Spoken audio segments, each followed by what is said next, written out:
หันสภาวะตราอันมันเป็นรู้แล้วเรามีสติญาณปัญญาตัวจำตีใจมีสติญาณปัญญาตัวจำอันเป็นธรรมานุปัสสนาอันเป็นตัวจำสภาวะตราอันเป็นดิวรณตราห้าเปิงนั่นเลยขันธ์ห้ากองนั่นเลยอายตนะนั่นเลยตีปอดจังตราเจ็ดเปิงนั่นเลยตีเนื้อสัจจานนั่นแหละเขาเรามีสติญาณปัญญาเสียเลยตัวจำอันนั้นเป็นรู้พอมีสติเสียเลยตัวจำอันเป็นตีโตตีใจมันเป็นรู้สัมมิพรดีอีสานเนี่ยมันเช่นหนังบอกว่าเจ้าก็เลยซับเลี้ยงดีกว่าพองอันเป็นพรดีอโจลองในแพเติร์นสติปัฏฐานนั่นพระเป็นเจ้าปวงว่ายานเขาเอ้ยว่าปุณตาสัตวาเขาไล่ฝึกจนเสือเนี่ยเจอสัตวามันเก่าเศร้าเว้ามองไว้เก่าเศร้าเว้ามองเลยอันนะเก่าเศร้าเว้ามองเลยเจอกิเลสานี่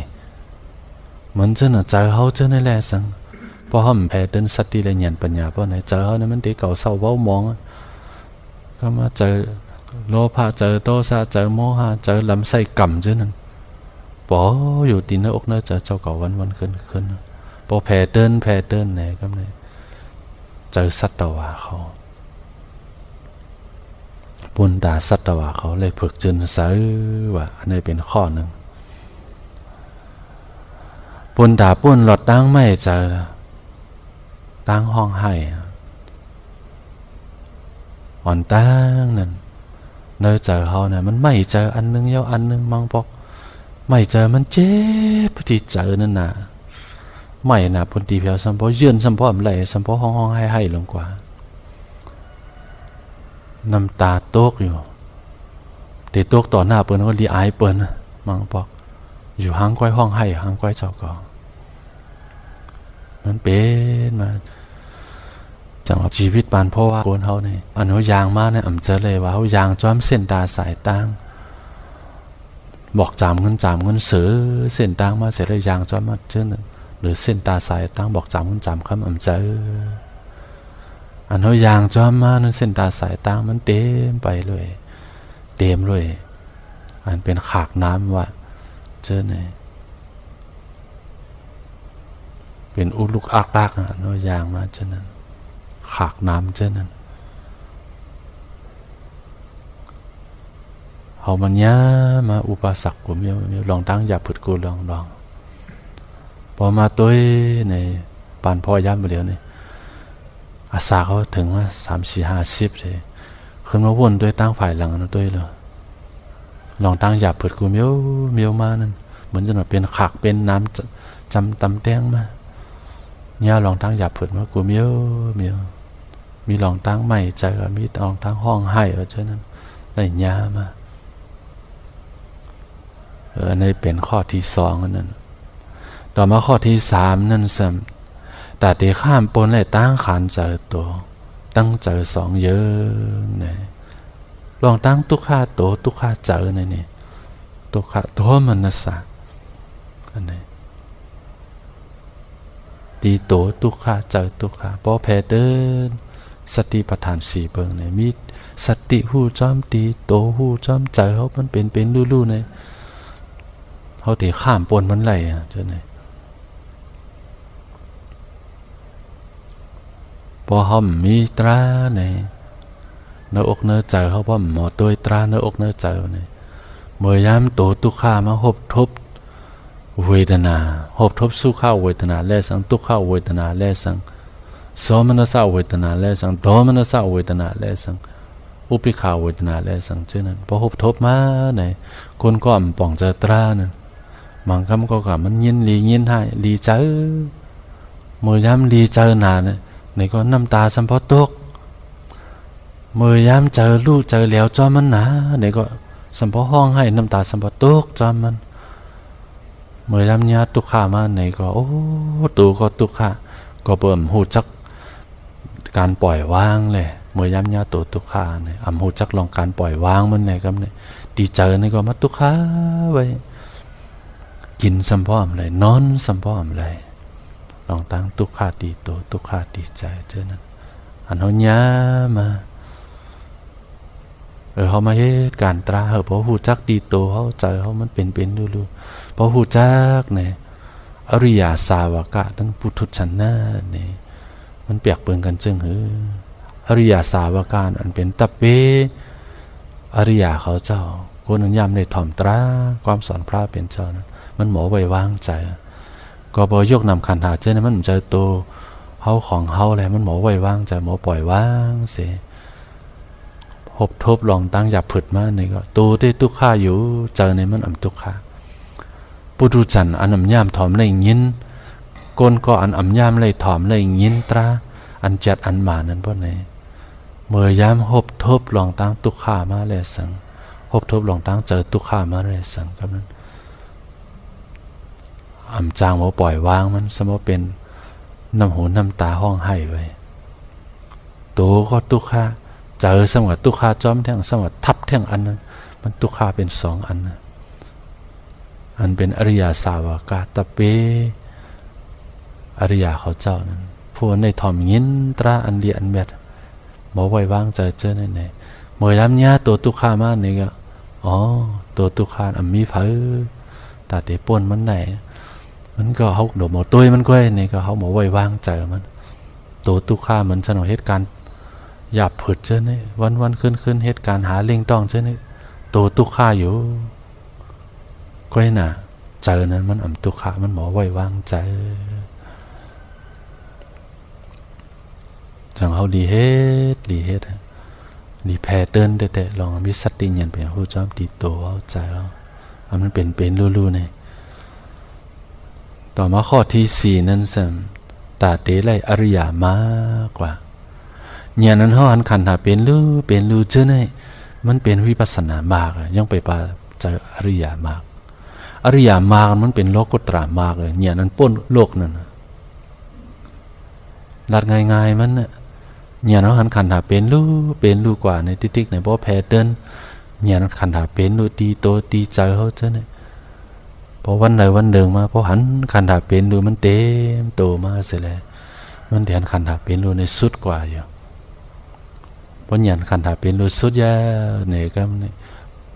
อันเป็นโลกุตระมากนั่นเนี่ยมันป่อมากกว่าจังแต่หันเป็นรู้สุดเลยพอหันขันธาเป็นรู้สุดยา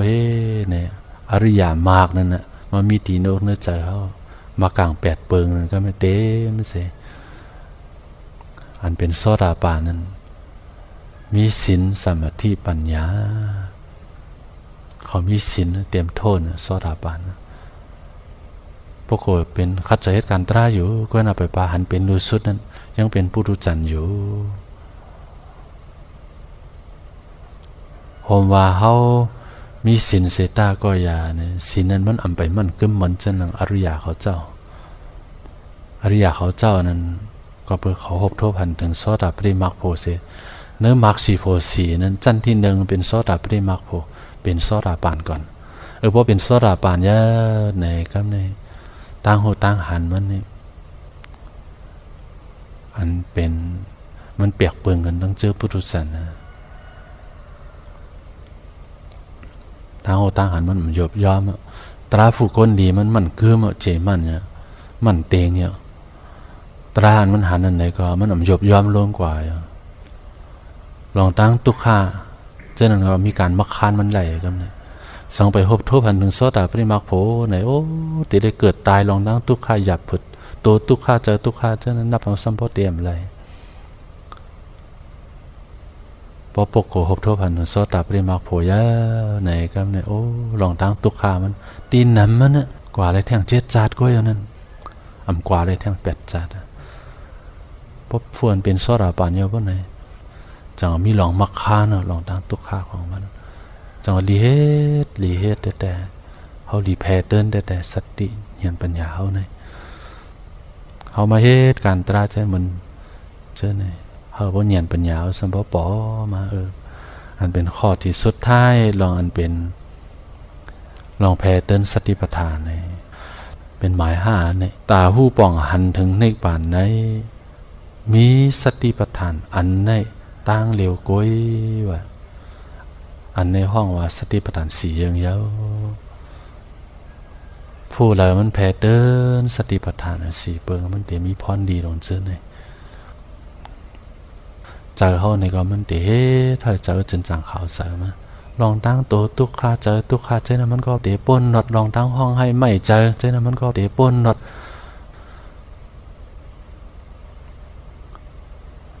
พอเลยมันทบหันถึงจันทราโสตาปริมักโผเสเลยเป็นโสตาปานเยอะบนในจันตีน้ำมันได้